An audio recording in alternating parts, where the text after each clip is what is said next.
شاعر نے زمانہ جاہلیت میں عرب کے حالات کا جائزہ اپنے ان اشعار میں بیان کیا۔ الگ تھے ساری دنیا سے مگر یہ لوگ خوش دل تھے، انہیں آزادیوں کی زندگی کے عیش حاصل تھے، مگر آزادیوں نے ان کو کھویا دین دنیا سے، ہوئے گمراہ یہ برگشتہ ہو کر حق تعالی سے، کیا اخلاف نے اسلاف کے اوصاف کو زائل، رہے حق چھوڑ کر سب بت پرستی پر ہوئے مائل، شجاعت تھی مگر اس کا ہدف اپنے ہی بھائی تھے، یہ سب ایک دوسرے کو ذبح کرنے میں کسائی تھے، فصاحت کا تھا استعمال ہجو اور خود ستائی میں، نظر میں کوئی جچتا ہی نہ تھا ساری خدائی میں، بیاں کرتے تھے اپنے شرمناک اور فحش کاموں کو، سرے بازار کہہ دیتے تھے ایسے کارناموں کو، رعونت نے دماغوں میں ہوائے خود سری بھر دی، خشونت ایک عادت دوسری عادت تھی بے دردی، عرب اولاد اسماعیل سے معمور تھا سارا، گناہوں کی جہالت کے نشے میں چور تھا سارا، جو صحرائی تھے قتل و راہ زنی میں خوب ماہر تھے، نشانے بربریت ان کے چہروں ہی سے ظاہر تھے، ترقی اور تمدن کی ہوا ان تک نہ آتی تھی، کوئی مرکز نہ تھا خانہ بدوشی ان کو بھاتی تھی، بہادر تھے مگر سب کے سب آپس میں لڑتے تھے، قبیلوں میں ہزاروں مار کے ہر سال پڑتے تھے،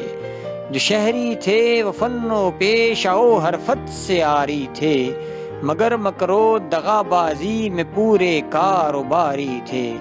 نہ کوئی کام کرتے تھے نہ کوئی کام آتا تھا،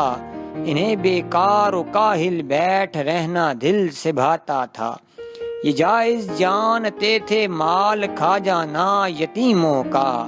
لٹانا دعوتوں میں مال شیوا تھا کریموں کا،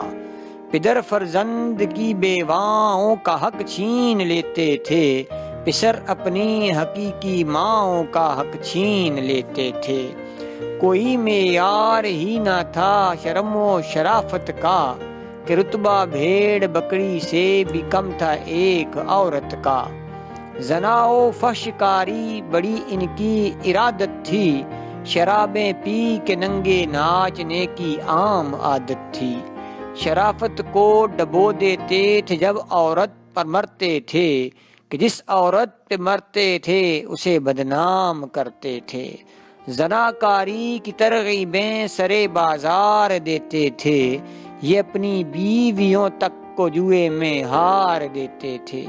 یہ اپنی بیٹیوں کو سانپ سے بدتر سمجھتے تھے، یہ ان کے قتل کو عزت کا ایک جوہر سمجھتے تھے، اگر جن بیٹھتی دختر کوئی تقدیر کی بیٹی، چھچوندر سے بری معلوم ہوتی تھی اسے بیٹی، گھڑا ایک کھود کر دختر کو زندہ گاڑ دیتی تھی، کوئی بچھو تھا دامن میں کہ دامن جھاڑ دیتی تھی،